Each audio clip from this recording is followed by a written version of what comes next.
زندگی میں ایسا وقت بھی آتا ہے کہ لگتا ہے کہ میرے پاس کچھ بھی نہیں ہے۔ اب ایک چیز کو کھویا ہے تو شاید میں نے ہر چیز کو کھو دیا ہے۔ ان حالات میں اپنے رب کی رحمت کو نہ بھولنا۔ سب کچھ ہے، رب نہیں ہے تو کچھ بھی نہیں ہے، اور اگر کچھ بھی نہیں ہے اور صرف رب ہے تو اور کیا چاہیے؟ اگر تم رب کو چاہتے ہو اور ساتھ ساتھ اپنی خواہشات بھی پورا کرنا چاہتے ہو تو شاید تم رب کو نہیں چاہتے۔ رب کو چاہنا اور رب کی چاہت کو اپنی چاہت بنانا، سب کچھ اس کی رضا میں قربان کر دینا، اس کی رضا میں راضی ہونا، یہی تو ہے۔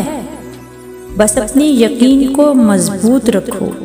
کبھی جب ذہن میں وسوسے تنگ کرنے لگیں یا ذہن میں عجیب خیالات آنے لگیں تو آنکھیں بند کر کے ایک لمبی سانس لے کر اللہ اکبر کا ذکر کر لیا کرو۔